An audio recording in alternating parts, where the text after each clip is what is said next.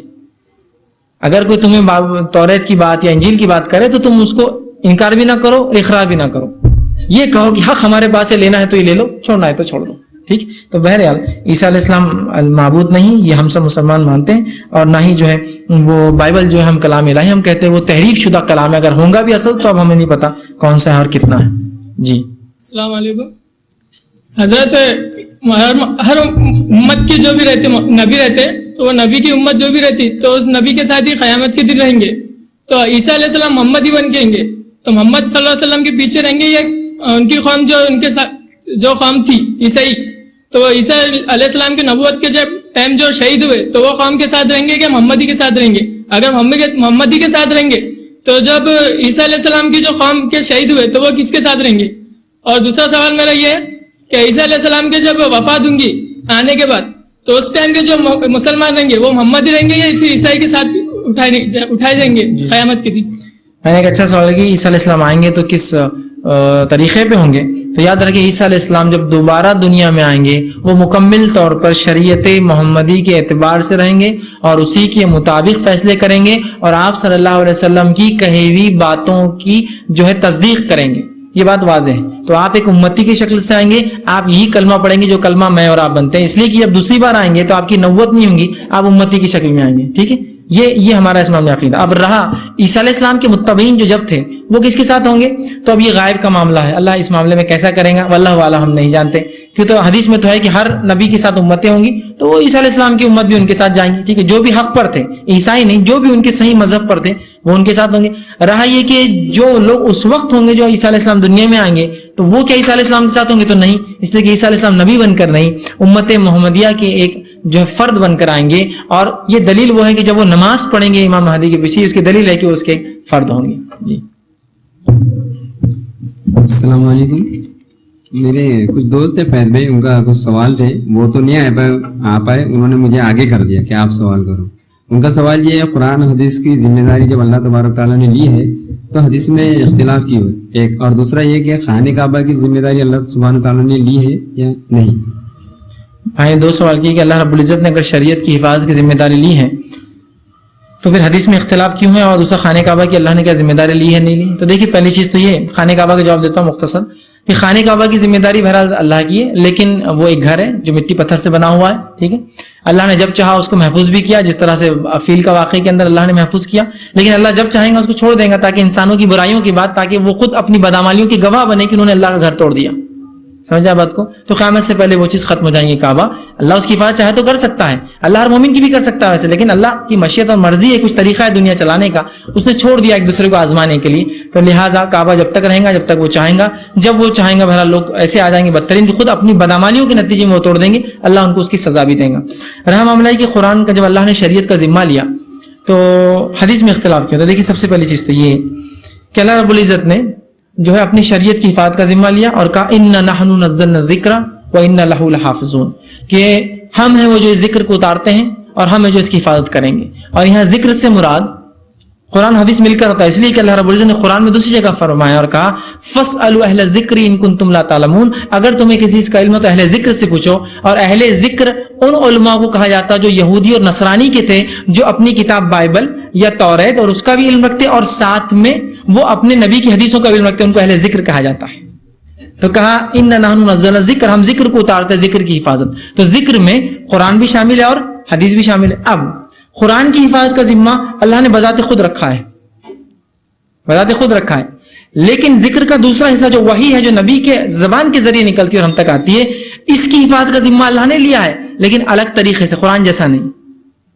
اس کی حفاظت کا ذمہ اللہ نے الگ طریقے سے کیا، قرآن جیسا نہیں کیا، اور اس کی حفاظت کے لیے اللہ رب العزت نے ایسے لوگ پیدا کیے جن لوگوں کو دنیا محدثین کے نام سے پہچانتی ہے، تو اللہ نے ایسے لوگ پیدا کیے جو محدث تھے اور انہوں نے اس کی حفاظت کی، جو اس میں غلط ملط ہو گیا تھا اس کو نکال کر اصل چیز کو سامنے لے آئے ہیں، سمجھ رہے؟ تو اللہ نے دونوں کا حفاظت کیا، دونوں کا ذمہ لیا، قرآن کا ذمہ تھوڑا مختلف، حفاظت کا طریقہ تھوڑا مختلف، حدیث کا ذمہ بھی اللہ کا، حفاظت کا طریقہ تھوڑا مختلف ہے، اور اس میں قوم آزمائی گئی، لوگوں نے اللہ کے رسول جھوٹ باندھ دیا، خلیفاؤں کو خوش کرنے جھوٹ باندھ دیا، اپنے باتوں کو منوانے کے لیے جھوٹ باندھ دیا، اپنی چیزوں کو بیچنے کے لیے بھی جھوٹ باندھ دیا۔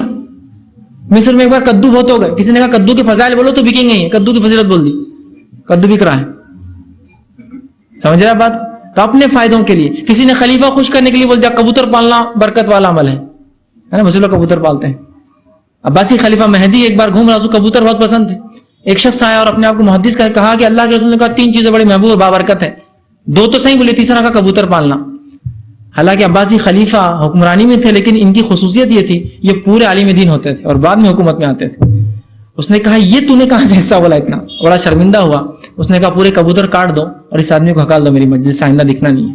اس نے خلیفہ مجھے خوش کرنے کی حدیث گڑ دی کہ کبوتر میں برکت ہے، 2 باتیں صحیح بولی، ایک جھوٹ، تو ایسا ہوا، تو قوم کو آزمایا کہ کون جھوٹے کون سچے، اور جو ملاوٹ ہو گئی تھی اس کو سرکانے کے لیے اللہ نے ایسے محدثین پیدا کیے۔ تو یہ محدثین بہت بڑی شخصیتیں ہوتی ہیں یاد رکھیے، اس امت میں جو گزری ہیں، بہت سے لوگ ان کو سمجھتے نہیں ہیں، یہ بہت بڑی شخصیت ہے، ان کے ذریعے اللہ نے اپنے نبی کی سنت کو باقی رکھا ہے۔ تو اللہ نے حدیث کی حفاظت کا ذمہ لیا، طریقہ کار اس کا یہ ہے، اس کی تفصیلات اگر آپ کو جاننا ہے ایسا کیوں ہوا تھا، اللہ کی کیا حکمتیں تھی، تو انشاءاللہ آپ علوم الحدیث جو ہوتا ہے اس عنوان کو پڑھیے، اور بالخصوص ڈاکٹر سبی صالح نے ایک بڑی اچھی کتاب لکھی ہے علوم الحدیث، اس کو پڑھیے انشاءاللہ عزیز۔ جو گتھیاں ذہن میں آتی ہیں نا ایسا کیوں ہے، حدیث ضعیف کیوں ہوتی ہے، صحیح کیوں ہوتی ہے، چکر میں جوئی، یار ایسا کچھ لوگ کنفیوز ہو کے چھوڑ دیتے، کچھ لوگ اتنے ہوتے کہ نہیں حدیث حدیث حدیث سب مانو، تو انشاءاللہ وہ کنفیوژن دور ہو سکتا ہے۔ تو ان کو آپ کہیے کہ یہ کتاب ضرور پڑھے، علوم الحدیث ڈاکٹر صوفی صالح کی، اس میں بڑے کلیریفیکیشن انہوں نے دی حدیث کی افادت اللہ نے کیسی کی اور کیوں یہ طریقہ اختیار کیا. ہو سکتا ہے یہ بات سمجھ میں آئے. وآخر دعوانا الحمدللہ رب العالمین. سبحان ربک رب العزت عما یصفون وسلام علی المرسلین والحمد للہ رب العالمین.